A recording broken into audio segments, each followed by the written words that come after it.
حضرت سیدنا معروف کرخی فرماتے ہیں اب یہ سنیے گا، اگر بکری خریدنی نہیں ہے، میں ان کے مفہوم کی تشریح کے ساتھ سمجھا رہا ہوں، اگر تمہیں بکری خریدنی نہیں ہے، بکری کا دودھ دونا نہیں ہے، بکری سے کوئی کام نہیں ہے، تو حضرت معروف کرخی کہتے ہیں تقویٰ کی منزل یہ ہے کہ مادہ بکری کو دیکھنے سے بھی پرہیز کیا کرو۔ مادہ بکری، ظاہر سی بات ہے بکری تو ہمارے یہاں مادہ کوئی کہتے ہیں، لیکن بکری کے تھن کو دیکھنے سے، بکری کو دیکھنے سے پرہیز کیا کرو۔ نگاہ کی حفاظت اسلام میں اس قدر ہے، اللہ اکبر۔ اور آگے ارشاد فرمایا گیا ایک مقام پر، سید الطائفہ حضرت جنید بغدادی کہتے یہ بات ثابت ہوتی ہے کہ تمام انبیاء علیہم السلام نے بکریاں چرائی ہیں۔ حضرت ابو ہریرہ رضی اللہ تعالی عنہ سے روایت ہے کہ حضور نبی کریم صلی اللہ علیہ وآلہ وسلم نے فرمایا کہ ہر نبی نے چرواہا بن کر بکریاں چرائیں۔ صحابہ کرام نے پوچھا کہ آپ نے بھی؟ فرمایا ہاں، میں نے بھی چند پیسوں پر اہل مکہ کی بکریاں چرائیں۔ دوستو، یہ روایت صحیح بخاری کی ہے، یعنی بکریاں چرانا ایک مستقل سنت ہے، اور یہ سنت تمام انبیاء کی سنت ہے۔ بسم اللہ الرحمن الرحیم۔ السلام علیکم ورحمۃ اللہ وبرکاتہ۔ لسنر، کلپ آپ نے سنا، یہ جاہل کیا کہہ رہا ہے؟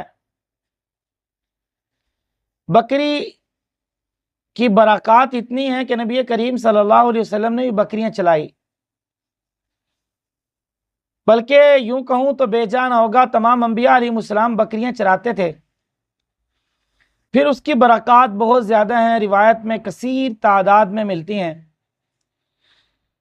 جیسے انسان کے کام ہوتے ہیں نا، ویسے انسان لوگوں کو بتا رہا ہوتا ہے۔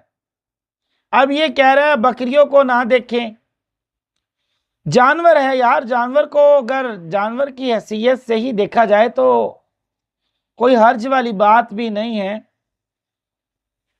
ہاں، مگر شیخ آپ کے کام اس طرح کے ہوں گے تو پھر آپ کو کوئی نہیں سمجھا سکتا، کیونکہ ایک مقولہ بھی ہے، اذا فاتک الحیاء فاصنع ما شئت، جب حیا ختم ہو جائے پھر جو چاہو کرو۔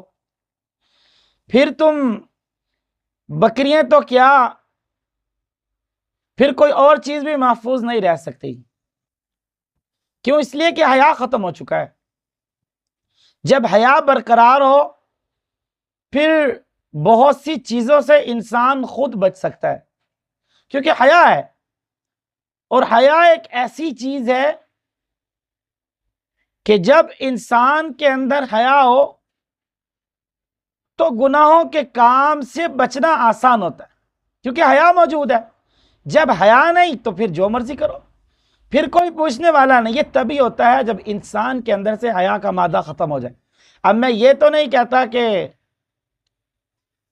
جناب کے اندر سے حیا کا مادہ ختم ہو گیا، شاید برقرار بھی ہو، تو بہرحال۔ اچھا، دوسری بات یہ ہے کہ یہ عوام کو بتانے کی کیا ضرورت ہے؟ کیا فائدہ ہوگا اس سے؟ نتیجہ کیا نکلے گا؟ اور بھی بہت سی مثالیں کافی ہیں، لیکن بکری کی مثال اس طرح سے دینا یہ درست نہیں ہے۔ اور پتہ نہیں حضرت کرخی نے لکھا یا نہیں لکھا، بہرحال میں نے نہیں پڑھا، تلاش کرنے پر بھی مجھے نہیں ملا۔ یہ نہیں کہ مجھے پڑھنا نہیں آتا یا میں نے تلاش نہیں کیا، مجھے تلاش کرنے سے بھی نہیں ملا۔ خیر، اگر لکھ بھی دیا ہوگا تو شاید اگلی پچھلی روایت کچھ اور ہو یا عبارت کچھ اور ہو جو یہ بتا نہیں رہا، تو بہرحال یہ طریقہ کار غلط ہے۔